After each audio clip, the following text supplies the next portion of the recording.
he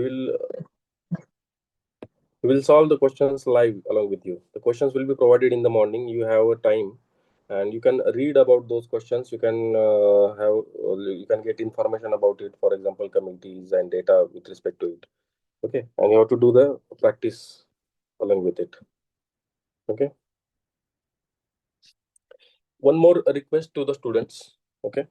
So as this is a free initiative, uh, uh, there will be no video recordings will be available, and if there, we'll post in the group only. Our mentor Saurabh sir is also along with me, and he has taken the economy session, which was very nice session, and he's one of the most dedicated mentor who's working with me. He has a good experience of mentoring the students. Then, if anyone has a doubt, he can post their doubt in the comment box, chat box, and after finishing the session, we can take the doubts. But in between, please try to cooperate. We will try to cover various aspects of answer writing in this session. As this is the first session, we will not take any PYQs or anything. I will just tell you the basics of answer writing. What is expected from UPSC? What does UPSC expect from you? And what are the different aspects of answer writing? How to read the question? How to break that question? What are different parts?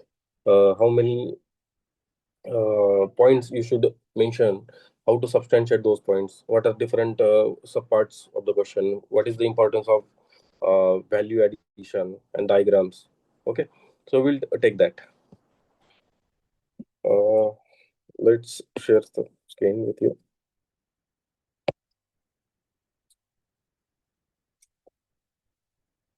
uh, Along with the chat box, we have helpline number also, and we have provided the telegram access also, so you can message your doubts, and you will get the replies. Okay.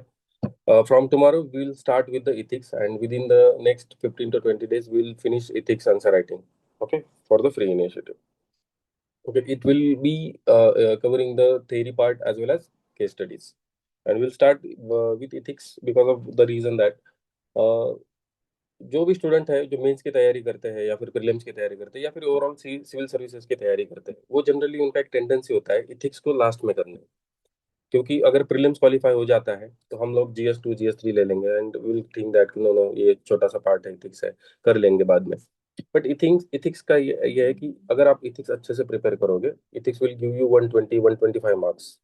Okay, so उसके लिए सबसे पहले ethics करना बहुत जरूरी है, and my logic behind this, why I am taking ethics first is that आप अभी इथिक्स का आंसर राइटिंग सीखो, केस स्टडीज लिखना सीखो, and over the period of next 2 or 3 months you should do the practice. You should observe your surrounding, the keywords, and you should apply those in real life also. And after finishing answer writing of GS1 2 3, again you should start answer writing with GS4, because GS4 में क्या होता है ना कि आपको बहुत लेंदी answers लिखने पड़ते हैं, कभी कभी आपको एग्जांपल्स, करंट एग्जांपल्स आपको डालना है, केस स्टडीज लिखना है, पेपर कवर नहीं होता। ठीक है, कई लोगों के दो दो केस स्टडी छूट जाते हैं। इवन मेरे पहले मेंस में मैं एक केस स्टडी कंप्लीट नहीं कर पाया था। ठीक है, तो इसलिए इथिक्स बहुत इंपॉर्टेंट हो जाता है। सो कल से हम लोग इथिक्स से स्टार्ट कर रहे हैं, and after finishing ethics then will start with GS2 and GS3, overlapping जो टॉपिक्स होते हैं उसको हम कवर कर लेंगे। ओके, सो आज के सेशन में बेसिकली हमारा जो आज का एजेंडा है वो है आंसर राइटिंग के do's and don'ts. Okay, what should what is the what are the various parts of the answers and how to start with your answer writing। सबसे पहले तो इम्पोर्टेंट जो सबसे पहले इम्पोर्टेंट जो चीज होती है आंसर राइटिंग में, वो है आपका सिलेबस। ओके, एंड सिलेबस के जितने भी पॉइंट्स हैं, आप जब भी कोई भी आंसर लिखते हो उसमें आपके सिलेबस के पॉइंट्स को मेंशन करना बहुत जरूरी होता है। For example, there is a question on separation of power। Okay, every year or alternative year there is a question on separation of power, so you should have a standard introduction for that। Okay, so syllabus के points के साथ साथ हम answer writing को start कर सकते हैं। Answer में सिलेबस के पॉइंट्स को हमें लेके आना बहुत जरूरी होता है। जब भी एग्जामिनर आपके ये सिलेबस के पॉइंट्स देखता है, ठीक है, he get impressed. Rather than bushing around the like beating around the bush, you should try to incorporate all the syllabus points. Okay, सबसे इंपॉर्टेंट हो गया syllabus point होता है. Then second is your content.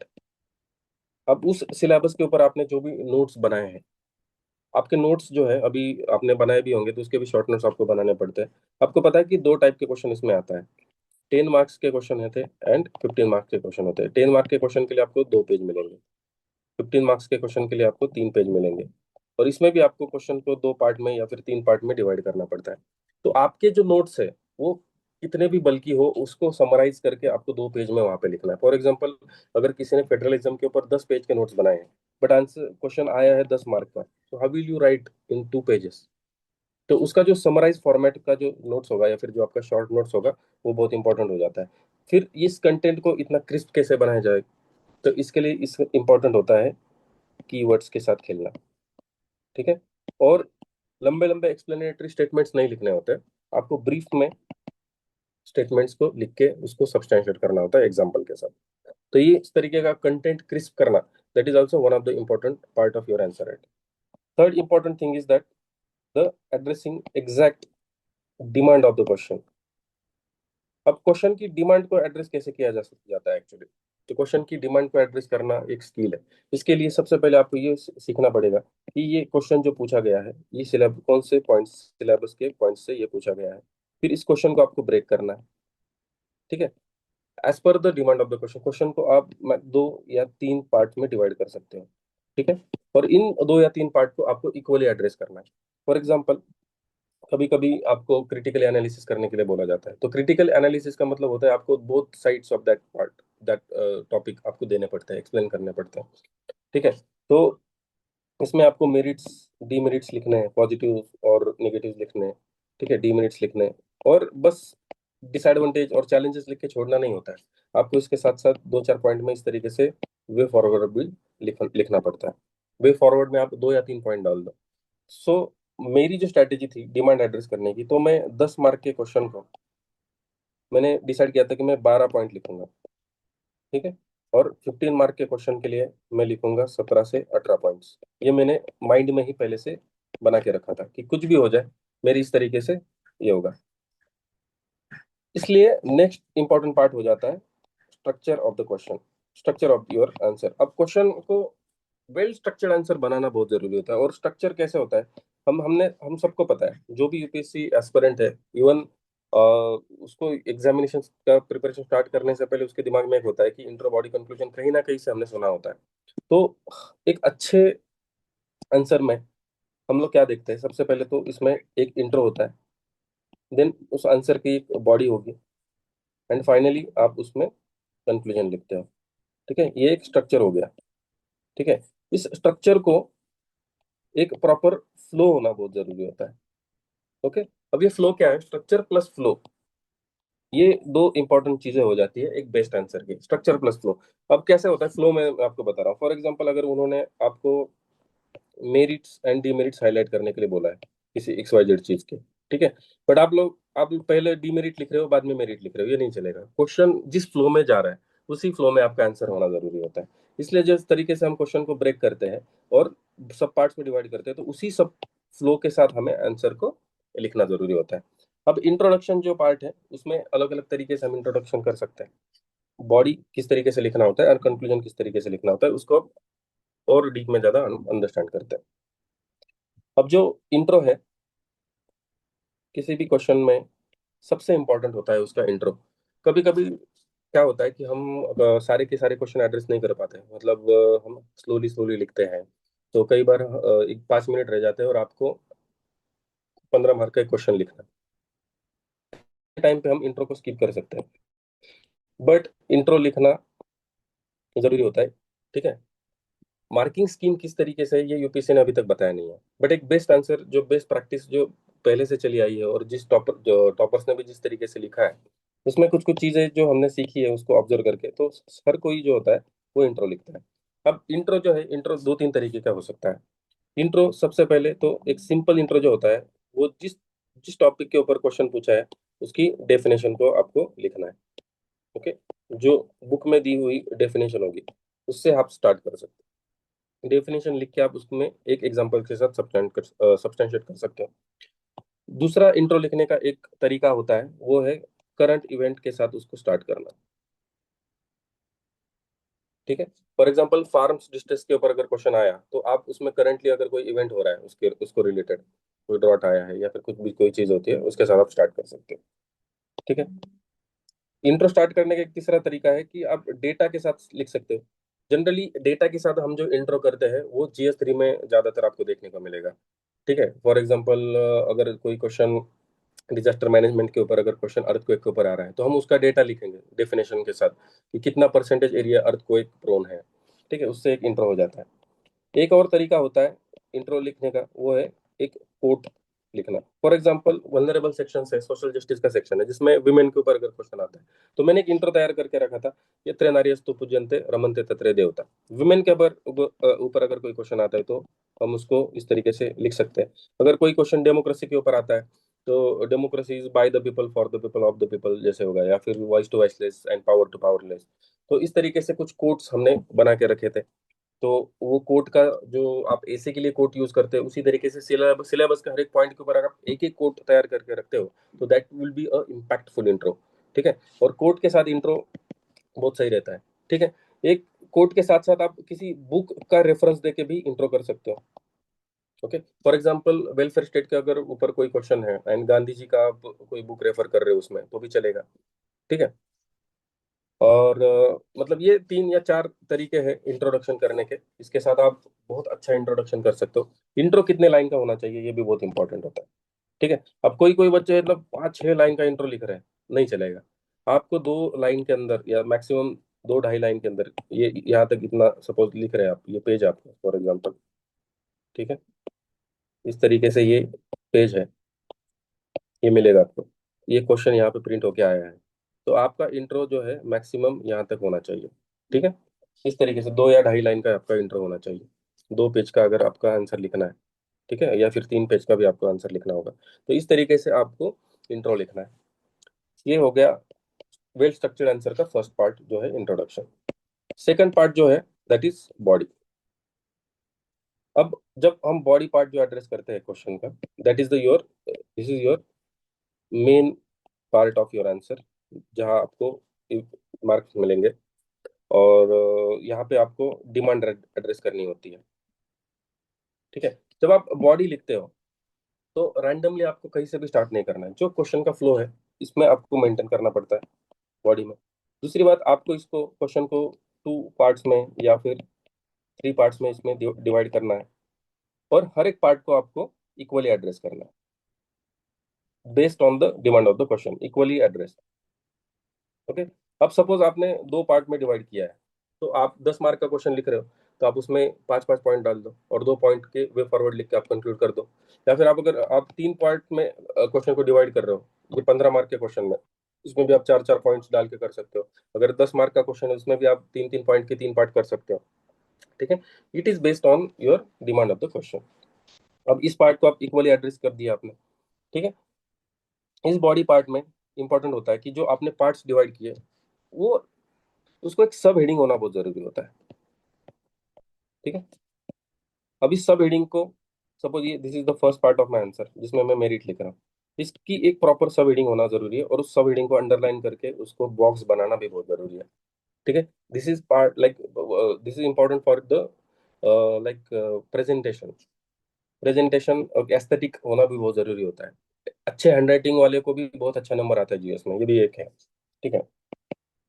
Second part आप लिख रहे हो उसमें कोई तो एक कनेक्टिंग लाइन होना बहुत जरूरी है, कनेक्टिंग वर्ड होना जरूरी है। जैसे हाउ एवर लिख के आप लिख रहे हो, ठीक है, एक मेरिट है but however there are some demerits also, और नीचे आप सब लिंक डाल के डीमेरिट्स लिख रहे हो। वे फॉरवर्ड करने के लिए इस तरीके से डायग्राम बना के आप वे फॉरवर्ड लिख के नीचे कंक्लूजन लिख सकते हो। ठीक है। इस तरीके से आप बॉडी वाला जो पार्ट है उसको एड्रेस कर सकते हो। थर्ड इंपॉर्टेंट पार्ट जो है वो कंक्लूजन का आता है, बट कंक्लूजन से पहले मतलब आप कंक्लूजन जो है उसी का एक सब पार्ट होता है, मतलब आप वे फॉरवर्ड लिख सकते हो। वे फॉरवर्ड लिख सकते हो। अब वे फॉरवर्ड में चीजें क्या आती है कि जो भी चैलेंजेस आपने लिखने हैं, आगे क्या करना चाहिए, इस तरीके से आप दो तीन सजेशन लिख रहे हो। तो आपको क्या है ना, टाइम पॉसिटी, आपके पास टाइम कम है। इसमें आप क्या कर सकते हो कि कुछ डायग्राम्स वहां पे निकाल सकते हो, जैसे ये हाफ सर्कल निकाल के इस तरीके से दो पॉइंट्स आपने बता दिए। इसमें कोई कमिटी का नाम डाल दिया कि इस कमिटी के रिकमेंडेशंस थे, उसके हिसाब से कर लो। ये कोई आर्टिकल लिख दिया या कोई पार्लियामेंट्री एक्ट इसमें लिख दिया। तो ये कंक्लूजन में या फिर वे फॉर्मेट लिखना जरूरी है, and this will lead to एक पॉजिटिव कंक्लूजन। तो कंक्लूजन जो होता है ये हमेशा ऑप्टिमिस्टिक और पॉजिटिव होना बहुत जरूरी है। अब ये कंक्लूजन पॉजिटिव ऑप्टिमिस्टिक कैसे होगा, इसके लिए एक सिंपल तरीका ये है कि कॉन्स्टिट्यूशनल वैल्यूज जो है, ठीक है, कॉन्स्टिट्यूशनल वैल्यूज को आपको दिमाग में रखना है। हमारा कॉन्स्टिट्यूशन जो है वो इक्वलिटी, जस्टिस, राइट्स इसके ऊपर बेस्ड है, वेलफेयर स्टेट के ऊपर बेस्ड है। इसके साथ साथ सस्टेनेबल डेवलपमेंट गोल्स को आप याद रख सकते हो कंक्लूजन में कि किस तरीके से कुछ कुछ कोट्स इंपॉर्टेंट होते हैं। ठीक है, जैसे वुमेन का ही मैंने एग्जांपल अगर दे दिया, तो जैसे डॉक्टर अंबेडकर का कोट था वुमेन को लेके कि I measure the progress of society by the progress made by women. और मोदी जी के कुछ स्टेटमेंट्स होते हैं। ठीक है, we don't want just women empowerment, but we want women lead empowerment. ठीक है, इंटरनल सिक्योरिटी को लेके उनके बहुत सारे कोट्स हैं। तो इस कोट्स के साथ आप कंक्लूजन कर सकते हो, बहुत इंपैक्टफुल कंक्लूजन होता है। Conclusion is the end part of your answer. ठीक है, जहाँ पे आपको मार्क्स दिए जाते हैं, एग्जामिनर इस कोट को या फिर इस कंक्लूजन को पढ़ के मार्क्स देता है। तो कंक्लूजन इतना इंपैक्टफुल, पावरफुल होना चाहिए कि उसको देख के आपका एक मार्क्स या आधा नंबर बढ़ सकता है। ठीक है, this is the structure of your answer. इस आंसर को एनरिच करने के लिए कुछ वैल्यू एडिशन की जरूरत होती है। ओके, तो apart from this content you have a part of this value addition. अब ये वैल्यू एडिशन किस तरीके से किया जाता है? वैल्यू एडिशन करने के लिए आप कुछ फ्लो चार्ट बना सकते हो। ठीक है, फ्लो चार्ट। दूसरा, आप वेन डायग्राम्स निकाल सकते हो। ठीक है, तीसरा, आप इंडिया के मैप्स निकाल सकते हो। ठीक है, तो इन तीन तरीके से वैल्यू एडिशन किया जा सकता है। अगर question suppose unity in diversity के ऊपर आ रहा है, तो मैं रफली फटाफट से एक इंडिया का मैप निकाल के यहाँ पे दिखा सकता हूँ कि इंडिया में कहाँ कहाँ पे किस तरीके से डाइवर्सिटी है। ठीक है, अगर क्वेश्चन रीजनलिज्म के ऊपर आ रहा है, तो मैं इंडिया का मैप निकाल सकता हूँ। अगर क्वेश्चन इंटीग्रिटी पे आ रहा है, तो इंटीग्रिटी वाला जो है, thoughts, speech and action, and this is integrity. तो इस तरीके से आपको वेन डायग्राम निकाल के, फ्लो चार्ट निकाल के, या फिर इक्वेशंस बना के भी आप वैल्यू एडिशन कर सकते हो। एडिशनली अभी कुछ एक ऐसा है कि एक बॉक्स बना के भी आप साइड में एक बेस्ट केस स्टडीज लिख सकते हो। केस स्टडी, और उसमें एक दो लाइन का केस स्टडी आप लिखो यहाँ पे, और आपका आंसर बेस्ट बन जाएगा। ठीक है, अब ये एबीसीडी ऑफ आंसर राइटिंग है। ठीक है, ये मैं आपको बता रहा हूँ, ये बेसिक्स है। अब इसमें जो स्टूडेंट्स होते हैं ना, उसमें भी दो तीन तरीके के स्टूडेंट हैं। ठीक है, वो कॉम्बिनेशन कैसा होता है मैं आपको बताता हूँ। सबसे पहले ये है कि किसी का राइटिंग स्पीड बहुत जबरदस्त होता है, मतलब वो बहुत फास्ट लिखते हैं, कवर करते हैं टाइम में, बट उनके पास कंटेंट नहीं है। ठीक है, कुछ स्टूडेंट ऐसे हैं जिनके पास कंटेंट बहुत है, ठीक है, बट स्पीड नहीं है। ठीक है, कुछ स्टूडेंट ऐसे हैं जिनके पास कंटेंट भी है, ठीक है, और बहुत स्पीड में लिखते हैं, टाइमली पेपर कंप्लीट करते हैं। और फोर्थ कैटेगरी ऑफ स्टूडेंट ये है कि अभी कंटेंट उनका पास एनरिच नहीं हुआ है, और स्पीड भी उनके पास नहीं है। ठीक है, तो आपको अपनी स्ट्रेंथ्स और वीकनेस जान के हमें ये देखना है कि हम इसमें से चार में से कौन से कैटेगरी में आते हैं। जिन स्टूडेंट्स का राइटिंग स्पीड बहुत अच्छा है, बट कंटेंट अभी तक इतना एनरिच नहीं हो पाया है, उन स्टूडेंट ने कंटेंट एनरिचमेंट के ऊपर काम करना चाहिए। और उन्होंने आंसर राइटिंग में थोड़ा सा कम ये करके, मतलब बस ब्रेनस्टॉर्मिंग किया तो भी चलेगा। जिन स्टूडेंट का कंटेंट बहुत एनरिच्ड है बट स्पीड बहुत कम है, उन्होंने ज्यादा से ज्यादा आंसर राइटिंग करनी चाहिए स्पीड बढ़ाने के लिए। ठीक है, डेली। जिन बच्चों का कंटेंट भी बहुत अच्छा है, स्पीड भी बहुत अच्छा है, उनको खाली मॉक टेस्ट देना है। वो ऑलरेडी, मतलब बहुत अच्छे, मतलब आप बोल सकते हो कि इन्होंने ढंग से अगर प्रैक्टिस की, अच्छी रिवीजन की, वैल्यू एडिशन किया, डायग्राम्स निकालने की प्रैक्टिस की, तो इन्होंने, इन बच्चों ने वैल्यू एडिशन करने की प्रैक्टिस करनी चाहिए। क्या एडिशनल किया जा सकता है, टॉपर्स की कॉपी से रेफर करके, डायग्राम्स निकाल के। और जो फोर्थ कैटेगरी वाले जो बच्चे हैं, इनको इनको बहुत ज्यादा मेहनत करनी है, कंटेंट पे भी काम करना है, स्पीड पे भी काम करना है, वैल्यू एडिशन पे भी काम करना है। ठीक है, तो इस तरीके से चार कैटेगरी के बच्चे इसमें हम बोल सकते हैं। अब ये आपका एबीसीडी ऑफ आंसर राइटिंग है। ठीक है।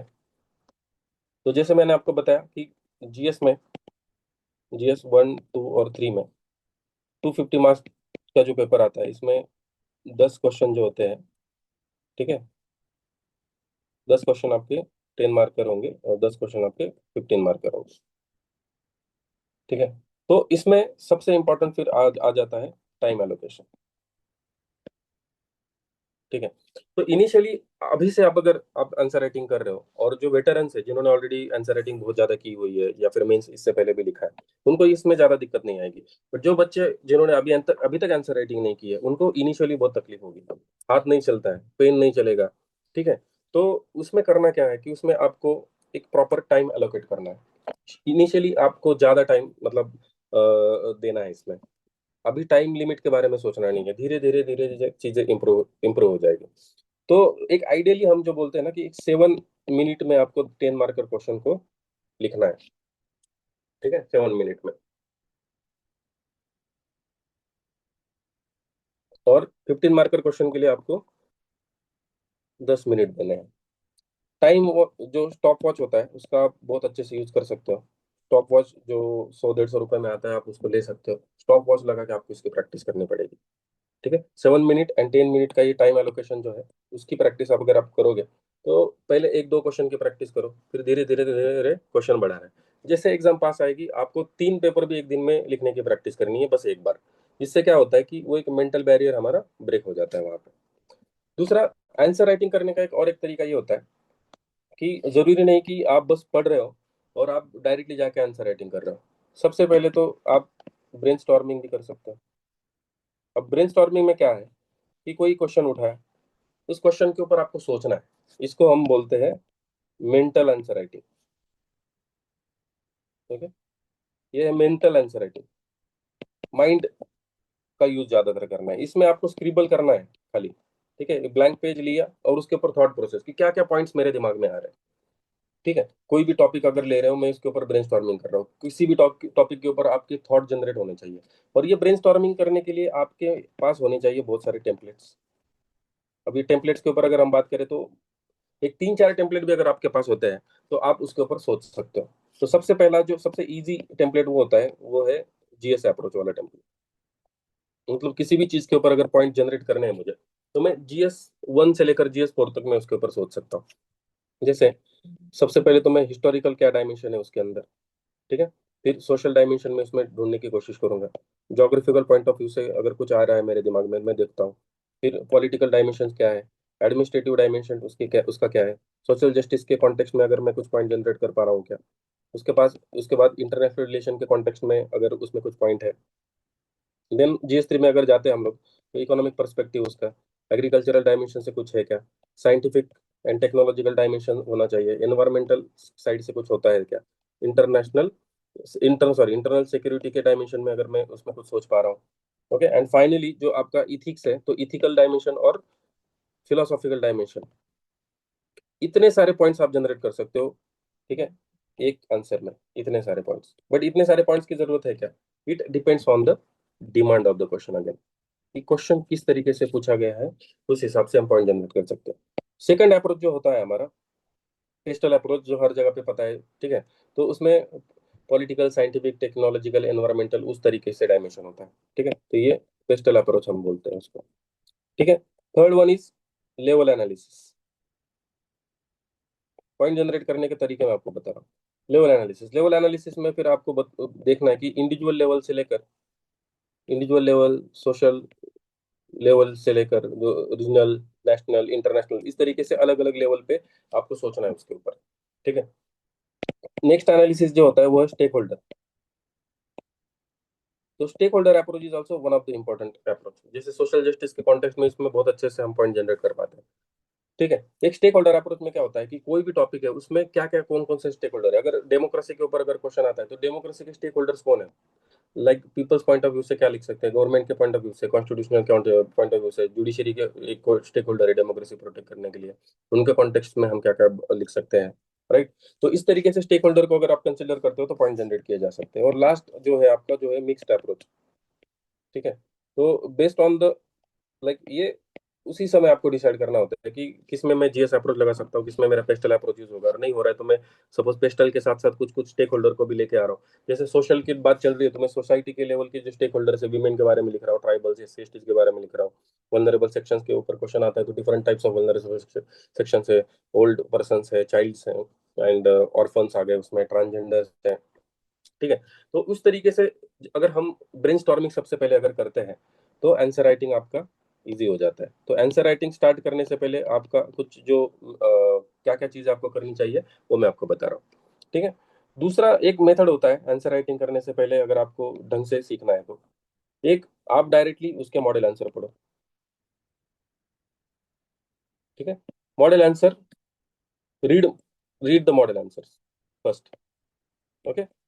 रीड मॉडल आंसर्स, और वो मॉडल आंसर पढ़ के उसके ऊपर फिर क्रिटिकल एनालिसिस उस मॉडल आंसर का करो। अच्छा, ये पॉइंट यहाँ पे क्यों है, इस पॉइंट को अगर हम रिप्लेस करें तो मेरे दिमाग में क्या आ रहा है। देखो कभी कभी क्या होता है ना कि हमारा जो अर्ली जो एंट्री लेवल बैरियर है हमारे दिमाग में, हम इनर्शिया ब्रेक नहीं होता, हम सोच नहीं पाते।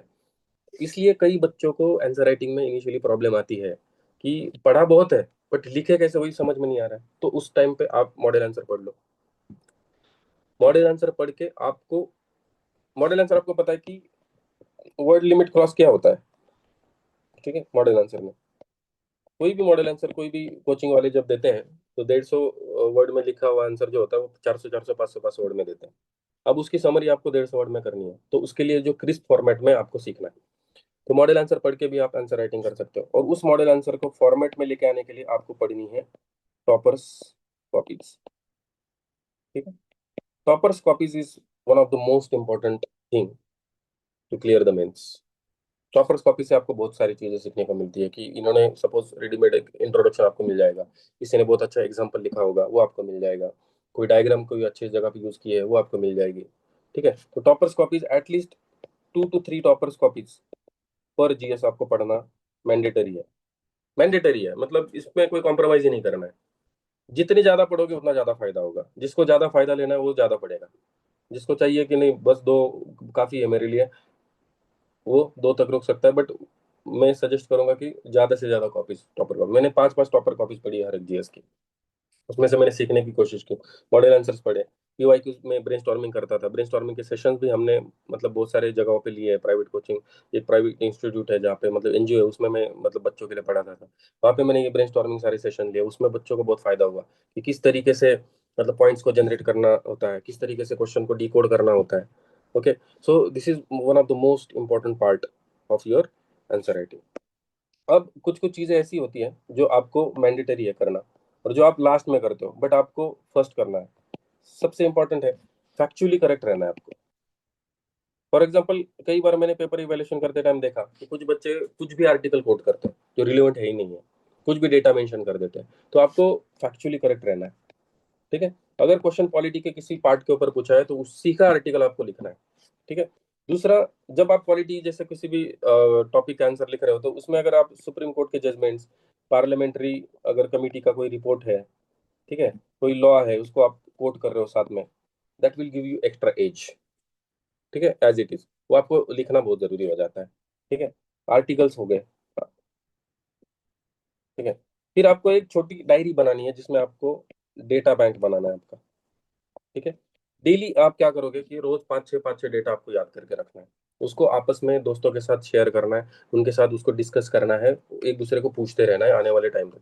तो हमारा टारगेट ये है कि आने वाले 75 डेज में, अभी जैसे आज ही इन्फॉर्मेशन मिली है कि शायद कल प्री का रिजल्ट आ सकता है, और जैसे ही प्री का रिजल्ट आएगा आप में हड़कंप मच जाएगी।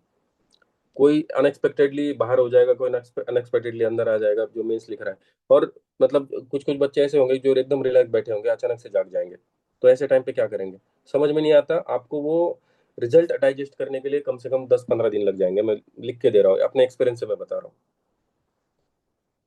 जब तक समझ में नहीं आता कि रिजल्ट आ भी गया, 15 दिन हो भी गए, फिर समझ में नहीं आता आप क्या करें। गाड़ी आगे नहीं बढ़ रही है, समझ में नहीं आ रहा है, इस टाइम पे आपको ये जो मेंटरशिप जो है वो आपके लिए सबसे अभी जो इम्पोर्टेंट पार्ट जो मैंने बताया कि किसी भी कोचिंग का 2 3 एक इंस्टीट्यूट है ना, वो ऐसे 30 या 40 50 पेज का डेटा का बुक एक रिलीज करते हैं। ठीक है। सारा का सारा डेटा याद रखना इम्पोर्टेंट नहीं है, और ह्यूमनली पॉसिबल भी नहीं है। तो डेटा कौन कौन सा याद रखा जाता है, जीएस 3 का जो पेपर है आपका, ठीक है, ये डेटा ड्रिवन पेपर है। इसमें आपको जीएस3 का पेपर के बारे में आपको बता रहा हूँ कि लगातार आप देखेंगे तो बहुत सारे लोग कम नंबर आते हैं, 80 के ऊपर कोई नहीं जा पाता, 80 85, वो हार्डली कुछ कुछ लोग हैं। इसमें पांच पांच सब पॉइंट्स है, 5 सब्जेक्ट्स आर देयर। और जैसे मैं हमेशा बोलता हूँ, मेरे इससे पहले भी स्टूडेंट्स को मैंने बोला है, जीएस3 का पेपर आपको 5 अलग अलग लैंग्वेज में लिखना पड़ता है। इकोनॉमी की लैंग्वेज अलग है, एग्रीकल्चर की लैंग्वेज अलग है, एनवायरमेंट की लैंग्वेज अलग हो जाती है, और ये टेक्निकल पेपर है। तो इसमें आपके कीवर्ड्स मैटर करते हैं, इसमें आपके डेटा मैटर करता है। फिर जो डेटा आप लिख रहे हो, उस डेटा का सोर्स क्या होगा, वो आपको लिखना पड़ेगा। ठीक है। फॉर एग्जाम्पल, अगर आप अनएम्प्लॉयमेंट का एक रिपोर्ट लिख रहे अनएम्प्लॉयमेंट का एक परसेंटेज लिख रहे हो, उसका रिसोर्स भी आपको बताना पड़ेगा कि कहाँ से आया है। जैसे कि नीति आयोग का कुछ रिपोर्ट अगर है या फिर ये लेबर ब्यूरो का रिपोर्ट है, किसका रिपोर्ट है, वो देना बहुत जरूरी हो जाता है। क्रिस्प होना बहुत जरूरी है उसके अंदर। ठीक है। कमिटीज बहुत इंपॉर्टेंट है, कमिटीज के रिकमेंडेशंस, हर एक टॉपिक के कमिटी आपको पता होनी चाहिए। कुछ भी चीज हो, कमिटी इंपॉर्टेंट हो जाती है। सुप्रीम कोर्ट के judgments, then interlinkage with your DPSPs and SDGs. Even cross pollination नाम के कंसेप्ट है। क्रॉस पॉलिनेशन मतलब क्या, कि जीएस2 अगर लिख रहे हो आप, तो इकोनॉमी के पार्ट को लेके आना। जीएस3 लिख रहे हो तो उसमें आप पॉलिटी के पार्ट को लेके जाओ, थोड़ा फिलोसॉफिकल पार्ट लेके आओ, एक दो पॉइंट। मतलब 70 या 80-20 आप रेशियो रख सकते हो। ठीक है।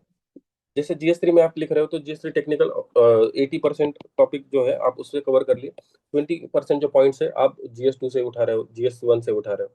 इस तरीके से, मतलब सोशल जस्टिस से वगैरह, सोसाइटी से, ये आप लिख सकते हो। कुछ कुछ अब आंसर राइटिंग करते टाइम पॉइंट्स जो है वो ओवरलैपिंग है। ठीक है। वो भी आपको देखना जरूरी है। सोशल जस्टिस, सोसाइटी आप एक साथ कर सकते हो। एनवायरमेंट, डिजास्टर मैनेजमेंट और ज्योग्राफी आप एक साथ लिख सकते हो। पॉलिटी है अलग से। राइट। इंटरनेशनल रिलेशन के 50 नंबर्स के क्वेश्चन आते हैं, 4 क्वेश्चन आते हैं, 10 नंबर के दो और 15 के 2। इंटरनल सिक्योरिटी बहुत इजी मतलब टॉपिक है, जिसमें 50 नंबर के क्वेश्चन आएंगे।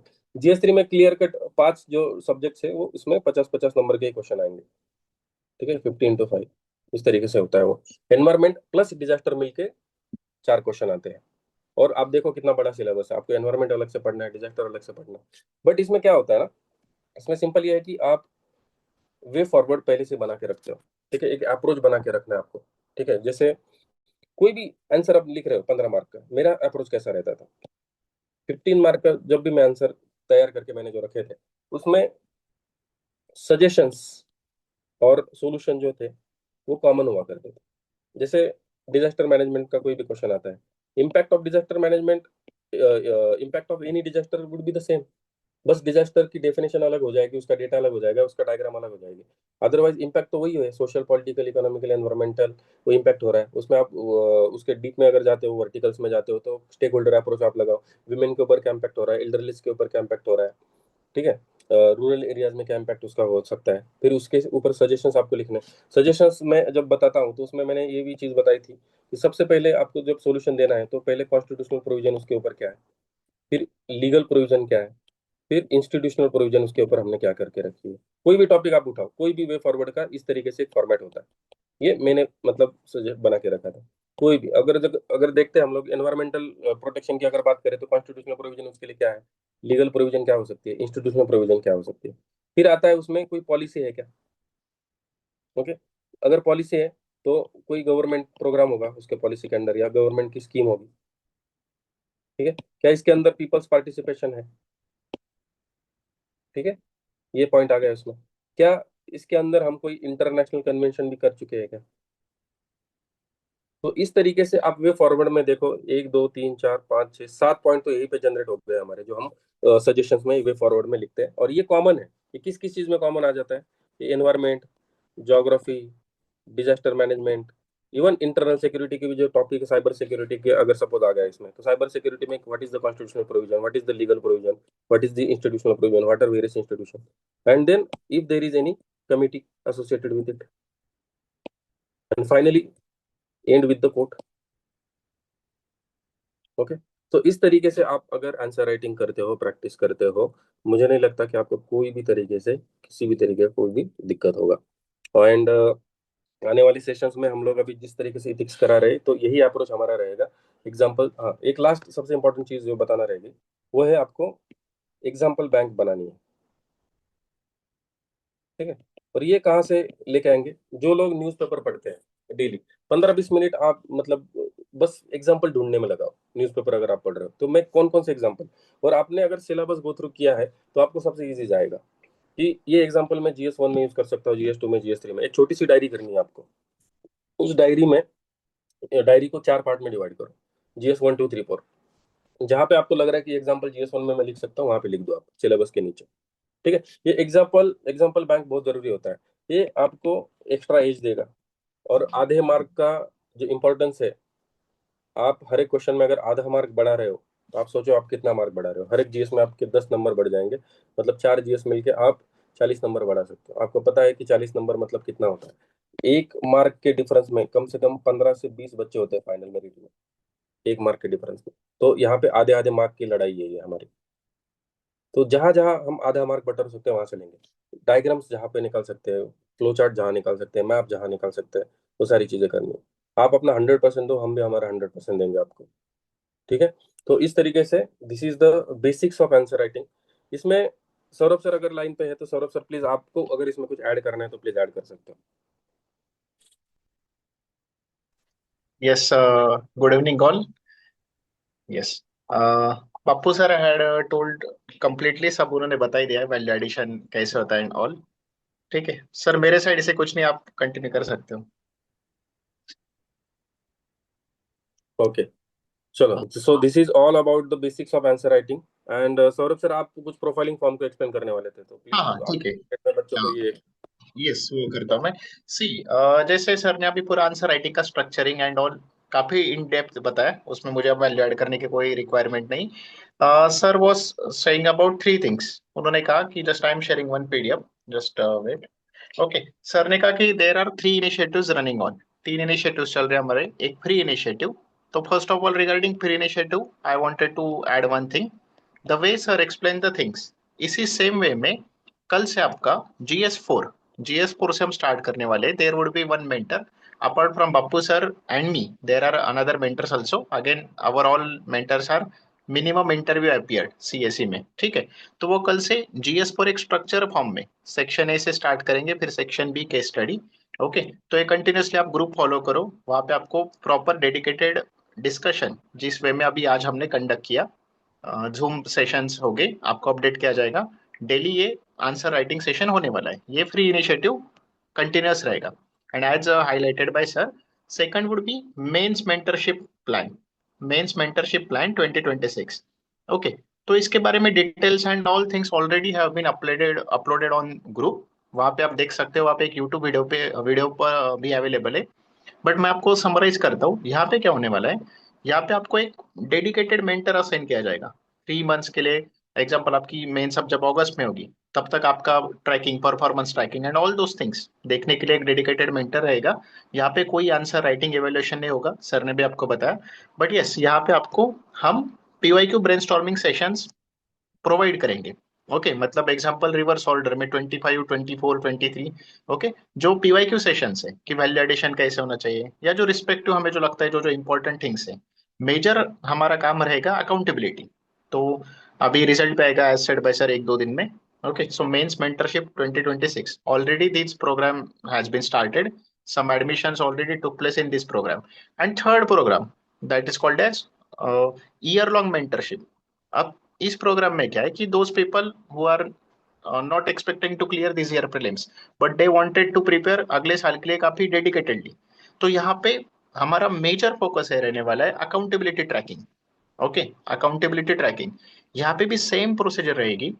Admissions are already going on. 7 जून से एडमिशन स्टार्ट हुए। ओके। 7 to 9 जून तक एडमिशन है, आगे आगे भी ले सकते हो आप। 11 जून को, 10 जून को आपको एक मेंटर असाइन किया जाएगा। उनके साथ, उस मेंटर के साथ आपका एक एनालिसिस कॉल रहेगा। ओके। तो हर एक 15 दिन में वो मेंटर आपकी अकाउंटेबिलिटी ट्रैक करेगा। कि एग्जाम्पल, आपने मेंटर को कहा कि सर मैं आगे के 15 दिन GS4 का section A and section B करने वाला हूँ, या एग्जाम्पल सेक्शन ए ही करने वाला हूँ। तो वेदर आपने वो कहाँ से किया, ओके, कौन से सोर्सेस पढ़े, बस या बस मतलब पैसिव मोड में पढ़ा, एक्टिव मोड में पढ़ा। So mentor will take care of it. Analysis call रहेगा, हर 15 दिन में मेंटर रिव्यू करेगा। ओके। तो इसके भी एडमिशन स्टार्ट हो चुके हैं, इसमें काफी अच्छा रिस्पॉन्स है, बहुत सारे लोगों ने admissions already, year long 2027 mentorship में already admissions, most of the students, बहुत लोगों ने एडमिशन ली। एंड इसका डिटेल कैसे होने वाला है एंड ऑल, इसके भी ऑलरेडी आपको एक पीडीएफ ग्रुप पर अपलोडेड है। इसका एक यूट्यूब सेशन भी है बाय द नेम समर्पण मेंटरशिप इस नाम से। ओके, तो इसके पहले एक थोड़ा सा क्या होने वाला है, हमने जिन लोगों ने एडमिशन लिए तो उन्हें एक स्टूडेंट प्रोफाइलिंग फॉर्म हमने उनके रिस्पेक्टिव ईमेल आईडीज पे या टेलीग्राम पर ऑलरेडी फॉरवर्ड किया है। तो यहाँ पे क्या होने वाला है, आपको बस आपके कुछ डिटेल्स फिल अप करने थे, जैसे एकदम बेसिक बेसिक डिटेल्स है कि आपका नेम्स एंड ऑल, ये तो ठीक है, जनरल डिटेल्स है। मेजर थिंग की आपके यूपीएससी अटेम्प्ट्स कितने हुए, आपकी जर्नी मतलब अभी तक कैसे रही है। मतलब अब कुछ लोग ऐसे भी हो गए ना कि अ, मान लो 2000 in the last year of graduation, उन्हें पता नहीं कि ऑप्शनल कौन सा लेना चाहिए, ठीक है, ऐसे भी कुछ लोग होते हैं जो ईयर लॉन्ग मेंटरशिप में। तो इसलिए हमने एकेडमिक बैकग्राउंड हम लेंगे उनसे कि एग्जाम्पल कोई ह्यूमैनिटीज से है, या कोई टेक्निकल बैकग्राउंड से इंजीनियर है, तो हम उसका अकॉर्डिंगली उसे ऑप्शनल सजेस्ट कर सकते हैं बाय ट्रैकिंग द परफॉर्मेंस, कौन सा ऑप्शनल आउट परफॉर्म कर रहा है, कौन सा ऑप्शनल खराब परफॉर्म कर रहा है। तो किसी का मान लो मैकेनिकल इंजीनियरिंग से बैकग्राउंड है, तो क्या whether it is worth to take mechanical engineering as an optional. इसलिए हम ये सारी डिटेल्स आपसे ले रहे हैं। बट कुछ लोग एग्जाम्पल बहुत 2 3 4 ईयर से जर्नी में, बट उनका प्रीलिम्स नहीं निकल रहा है, तो यहाँ पे यूपीएससी जर्नी भी हमने यहाँ पे इंक्लूड की इस एक सेक्शन। तो जब आप यहाँ पे एडमिशन लोगे, ओके, तो वहां पे हम देखेंगे कि आफ्टर 15 डेज या आपने फॉर्म फॉर्म फिलअप करने के बाद कि क्या आपका इशू रहा है कि 2 3 अटेम्प्ट से मान लो किसी की प्रीलिम्स ही नहीं निकल रही, तो मेंटर विल इंश्योर कि आपकी गलती क्या मतलब कहाँ हो रही है, कि मतलब सोर्सेज सही नहीं है या अप्रोच गलत है, whatever the basic nitty gritty. यहाँ पे भी मेजर, यहाँ पे लेक्चर्स नहीं होंगे, there would be no lectures. Okay, यहाँ पे मेजर फोकस रहेगा हमारा अकाउंटेबिलिटी, अकाउंटेबिलिटी ट्रैकिंग। ओके, तो ये एक स्टूडेंट प्रोफाइलिंग फॉर्म है, इसमें और एक कुछ वैल्यू एडिशनल डिटेल्स है, यू कैन सी वही कि आपके 26 और 25 के अगर आपकी लास्ट प्रीलिम्स है, इसमें आपका परफॉर्मेंस कैसे रहा है। ओके, इवन आपके टोटल अटेम्प्ट्स कितने हुए अभी तक। ओके, आपका ऑप्शनल सब्जेक्ट अगर मान लो आपने लास्ट मेंस लिखे 25 में, ओके, या 24 में, जो कुछ हो सकता है, तो ऑप्शनल में आपका परफॉर्मेंस कहाँ रहा है, कैसा रहा है, कम नंबर ज्यादा नंबर कैसे कुछ है। तो ये फॉर्म बस इसलिए कि मेंटर को आइडिया है कि एग्जाम्पल पर्सन ए वो कहाँ स्टैंड कर रहे हैं अभी, सो दैट मेंटर का और दैट पर्सन का, मेंटी का, उनका कम्युनिकेशन में कोई बैरियर्स ना रहे, सो ही और शी कैन जज यू थ्रू दिस शीट। तो यहाँ पे भी प्रिपरेशन स्टेटस है, सीसेट प्रिपरेशन है किसी का, इस बार सीसेट भी most of the people, most of the नहीं मतलब बहुत लोग नॉट क्लियरिंग द सीसेट। तो इसका भी हम थोड़ा देखेंगे कि क्या गलती हुई है। ओके, आंसर राइटिंग आप कर रहे हो नहीं, इवन आप फ्री इनिशिएटिव अटेंड कर रहे हो या नहीं, ये भी हम देखेंगे। ओके, लास्टली फिर करंट अफेयर कवरेज का भी एक सेक्शन ऐड किया है। ओके, फिर इवन एक होता है ना लास्ट, एक यहाँ पे ऑप्शन भी कि कोचिंग एंड गाइडेंस सिस्टम, एक होता है ना, वो are not demeaning any coaching etcetera, an number of good teachers mentor, but वही कि रिक्वायरमेंट के अकॉर्डिंगली आपने पढ़ा या नहीं किसी कोचिंग से, या बस पैसिव मोड में कोचिंग अटेंड की है। तो ये सारी चीजें, ये आपको year long mentorship as well as mains mentorship, इसमें मेजर काम है कि मेंटर असाइन किया जाएगा, ही और she will track all of your minute things. Okay, I am again repeating, there won't be any lecture in mains, there won't be any lecture in year long mentorship program, हाँ, but mains mentorship 2026 में एक additional thing हम PYQs we are going to provide with detailed brainstorming sessions by Bappu sir, me, and if require few other mentors. Okay, but and you can we can assure कि all the mentors are मतलब काफी experience है, वो आपको समझ जाएगा आगे भी। और ईयर लॉन्ग मेंटरशिप में भी हम mains total dedicatedly accountability set करने वाले with the help of dedicated mentors each 15 days and all. वो कैसे रहेगा, you can see the YouTube video also, वहाँ पे already have all those things have been explained in a very lucid manner. Okay, so I hope आप maximum लोग आएंगे इस initiative में ज्वाइन करेंगे। अगेन जैसे सर ने कहा कि कोई कंपल्शन नहीं है, फ्री आंसर राइटिंग भी उसी एनर्जी से चलेगा जिस वे में मेंटरशिप प्रोग्राम्स ये चल रहे हैं। तो इट्स योर चॉइस, अगर आपको थोड़ा अकाउंटेबिलिटी सेट करनी है तो you can join your our mentorship programs. Okay, otherwise you are fine with your performance, they can then you can continue with daily answer writing initiative, जो कि group पर free में it is running. Okay, that's all from my side. Okay, sir you want to add something. Yes. हाँ चलो ठीक है। अभी इसमें मुझे लग रहा है कि डेली आंसर राइटिंग जो होगा हमारा फ्री इनिशिएटिव जो है उसमें मतलब ऐसा नहीं होगा कि मतलब सिलेबस कंप्लीट होगा या फिर भी आपको बेसिक्स ऑफ आंसर राइटिंग बस उसमें कवर किया जाएगा। बट आपको इन डेप्थ अगर चाहिए होगा, पर्सनलाइज करके चाहिए होगा, तो वो ब्रेनस्टॉर्मिंग सेशंस के साथ आपको मेंस 2026 हो या फिर सी एस सी 2027 से 28 के बैच को आपको ज्वाइन करना पड़ेगा। ठीक है। यस। यस, यानी प्रोफाइलिंग फॉर्म मतलब ये है कि आपके स्ट्रेंथ्स वीकनेस को जान के आपके हिसाब से कस्टमाइज प्लान आपको बना के देना, आपका पूरा फीडबैक लेना, आपसे फॉलोअप लेना, आपसे करवाना पूरा प्रिपरेशन। ठीक है। तो अगर किसी को कुछ डाउट है तो वो 5 मिनट में पूछ सकता है। ठीक है, फिर then will end this session. Doubts आप प्लीज ब्रीफ में पूछिएगा, जो इस सेशन के रिलेटेड डाउट है वही डाउट लिए जाएंगे। अदरवाइज आपको हेल्पलाइन दी हुई है, उसके अलावा कोई डाउट होगा तो आप हेल्पलाइन पे भेज देना। Hello, good evening sir. Yes, good. Sir मैं ईयर लॉन्ग वाले मेंटरशिप के बारे में पूछ रहा था। जैसे अभी सीएपीएफ भी टारगेट कर रहा हूँ, तो उसके अकॉर्डिंग कस्टमाइज हो जाएगा ना वो प्लान? हाँ हाँ, हो जाएगा। ओके। और ईयर लॉन्ग के में भी अगर आपको मैं बता दूं कि we have taken a decision that we will take only 1 month admission initially, and in which will see कि आप लोग कितना एफर्ट ले रहे हो, हम लोग कितना एफर्ट डाल सक रहे हैं, एंड जो लोग अच्छे से परफॉर्म करेंगे हम उसी को कैरी फॉरवर्ड करेंगे आगे। मतलब और भी ज्यादा बच्चों को लिया जाएगा, बट आपको उस एक आइडिया भी आ जाएगा कि ये लोग अच्छे से कर रहे हैं नहीं कर रहे हैं। राइट। हाँ हाँ सर, वही पूछना था। जैसे 40 डेज ही रिमेनिंग है सीएपीएफ में, तो वो 1 मंथ का कैसे होगा, लाइक परफॉर्मेंस एवेल्युएशन? अच्छा, तो आपका एग्जाम कब है? 19th को है सर, नेक्स्ट मंथ। अच्छा, ठीक है, फिर उस हिसाब से आपको मतलब दिया जाएगा। अच्छा, अच्छा। टारगेट उसी हिसाब से दिया जाएगा फिर यस। ओके। बाकी के एग्जाम स्टेट पीसीएस वगैरह उसको भी हम कंसिडर करेंगे, डोंट वरी। ठीक है। ठीक है। Okay then will start from tomorrow with ethics. Okay, Ritesh Patil Marathi medium से है शायद, एक मिनट। यस, रितेश इथे मीडियमचं काही बंधन नाही आहे, हमने पहले भी बता दिया था, इंग्लिश हिंदी और मराठी मीडियम से हम कर सकते हैं, कोई दिक्कत नहीं है। ठीक है। Basically it is important to keep the track, do the follow up, and like get the things done from you। ठीक है। टाइमली आंसर राइटिंग है, रिवीजन है, एवरीथिंग। सर एक डाउट था बस। उन्होंने मेंस 2026 के साथ ही प्रिपेयर करना चाहिए, और जैसे पेपर खत्म होता है वैसे इमीडिएटली आंसर राइटिंग करनी चाहिए। मतलब for to give you one example, मेरे साथ हमदर्द स्टडी सर्कल में एक लड़की थी। ठीक है, 5 अटेम्प्ट तक प्रीलिम्स नहीं निकला, लास्ट अटेम्प्ट यस। में उसका आईएएस निकल गया डायरेक्टली। ठीक है, और बहुत अच्छा कैडर मिला उसको। अब मैं उसके बारे में बात बता रहा हूँ। मैं उसको देखता था कि जब भी मेंस का पेपर वहां पे खत्म हो जाता था, सपोज 12 बजे 1 बजे पेपर आउट हो गया, टेलीग्राम पे आ गया, राइट, तो इमीडिएटली वो लंच वंच करके आधे घंटे में पेपर लिखना बैठती थी, तो उसी दिन दो दो पेपर लिखती थी।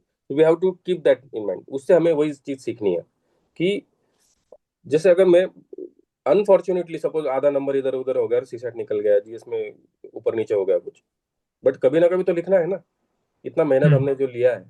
तो क्यों ना इसी बार ऐसा सपोज किया जाए कि चलो मेरे प्री लिख ही रहा, हो ही गया मेरा प्री, लिख लेते हैं अगस्त महीने में मेंस। 21 अगस्त को मेंस है, तो 21 तारीख को आपको एसए का पेपर आपको लिखना है। उसी टाइम टेबल अभी बना के रखो कि मुझे 21 22 23 को एसए और जीएस 4 तक सारे पेपर लिखने हैं। 5 दिन का गैप रहेगा, और ऑप्शनल के पेपर के दिन में शाम को 2 पेपर लिखूंगा, दैट्स इट। ये मेरा टारगेट है। क्यों नहीं हो सकता? प्रीलिम्स क्वालिफाई होना ही चाहिए, क्राइटेरिया नहीं है हमारा बिल्कुल भी। Okay okay sir. ठीक है। ओके। ठीक है। Sir question from this side. Yes yes, Mubassir. Sir actually मैं 2028 के लिए प्रिपेयर कर रहा हूँ। हम्म तो अब जस्ट स्टार्टेड बाय प्रिपरेशन। मैंने अपने स्टैंडर्ड बुक्स को पढ़ना स्टार्ट किया अलॉन्ग विद एनसीईआरटीज। तो मेरा हम्म। क्वेरी है कि फ्री इनिशिएटिव से मैं किस तरीके से बेनिफिट ले सकता हूँ सर? फ्री इनिशिएटिव में बेनिफिट इस तरीके से आपको मिलेगा कि आपको मॉडल आंसर मिलने वाले हैं उसके, राइट, यस। या फिर आपको पूरा दिन मिलेगा। जी। तो आप उस 2 क्वेश्चन को पढ़ो, उस दो हम्म। क्वेश्चन के जो आंसर आएंगे उसके ऊपर सर्च करना। उसमें सपोज फॉर एग्जांपल कल इथिक्स का सेशन स्टार्ट हो रहा है, और उसमें क्वेश्चन आया what is the difference between ethics and morality for example. तो आप उसके ऊपर यस। रिसर्च करो, what is ethics, what is morality, और उसके लिखने की प्रैक्टिस करो। तो बाय डिफॉल्ट आपकी मतलब पूरा जो कुछ कुछ टॉपिक्स आपके कवर हो जाएंगे उसमें। आपको आंसर राइटिंग सीख जाओगे आप सबसे पहले। 2028 में अगर आप टारगेट कर रहे हो और अभी से अगर आपका आंसर राइटिंग स्ट्रांग हो गया तो आपको खाली प्रीलिम्स क्वालिफाई करनी है, you will be in the top list. अब यस ये सीरियसनेस सारे बच्चों को नहीं है, वो समझ में आ जाना चाहिए कि आंसर देखो, मेंस और इंटरव्यू के बेसिस पे मेरिट लिस्ट लगती है, यस इसलिए सबसे इंपॉर्टेंट होता है आंसर राइटिंग। और मतलब वो सीखना सबसे पहले तो, कि कैसे करते हैं आंसर राइटिंग, ब्रेनस्टॉर्मिंग कैसे करते हैं।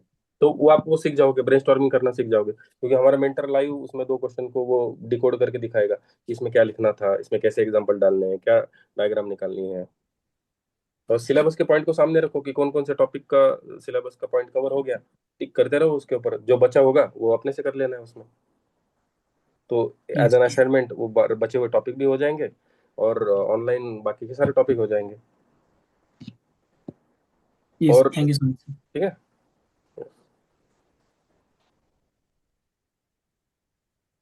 ठीक है, फिर कल कल से स्टार्ट हो जाए करेंगे हम लोग। And all the best.